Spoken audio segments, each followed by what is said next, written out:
We've got Henry out today with us. He came back to us for some additional training, and he's been having some trouble with letting people handle his ears after he had a little bit of an ear infection. So we're just going to walk through the steps that we do to slowly socialize a dog to better handling. First thing we do is we want to make sure we've got some food drive with the dog.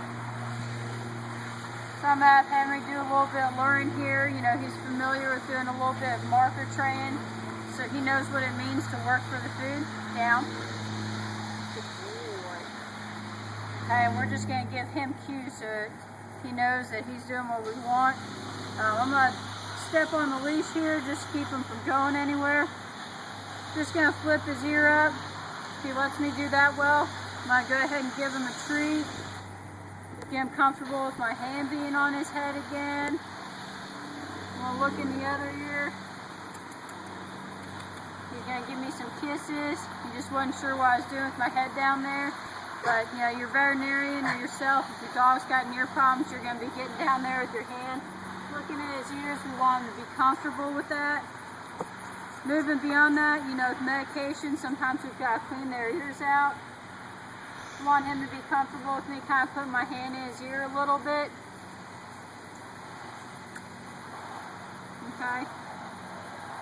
So I'm just massaging the base of his ear like you would do after you put a little bit of ear cleaner and medication in there. Okay, if he backs up a little bit, I'm not going to stop doing it from him, you know, backing away or getting just a little bit mouthy. You know, I'm just going to kind of hold that same position. And know that that's where his limit is right now.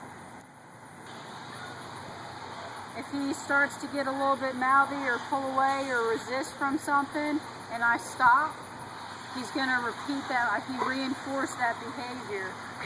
So it's a fine line you walk with them. You want to make sure that, you know, he's not self-reinforcing by you just backing off as soon as he gets a little bit uncomfortable. We've got to push their limits a little bit.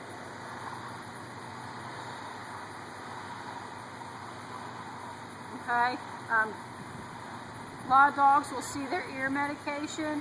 As soon as you pull it out, they get nervous. So this isn't his, it's an empty bottle of some old ear medication from our lab.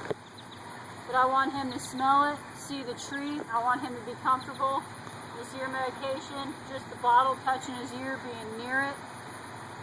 I'm going to hold it like how you'd administer it, put it down there. I'm going to flip his ear up a little bit. Just kind of rub it on the other side of his ear. He stood up, but he realized I wasn't going to just give up, so he let me finish doing it. He got a treat, let me do both ears with it. When we're done with doing some handling stuff, I'm going to move right back into doing a little bit of obedience, just some marker training with them. Henry, come. Good boy. Down. I don't want to end on any kind of a note where he gets discouraged with the training, so we'll always end on some stuff that they know really well. Sit. Yes, good boy. Sit. Yes, good boy. Okay, we'll probably take a little bit of a walk.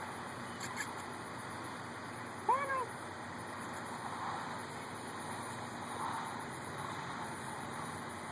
But we always want to end on a positive note without him being, you know, challenged. I'll go back to real simple stuff. Start with simple stuff, make it challenging, go right back to simple stuff.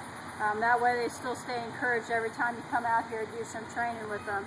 So that's it for Henry right now. You can see he's come a long way from needing to be muzzled to have somebody touch his ears at the vet clinic, but we'll keep working with him on it.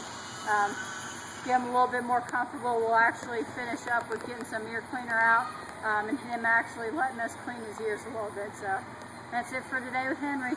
Be good, buddy.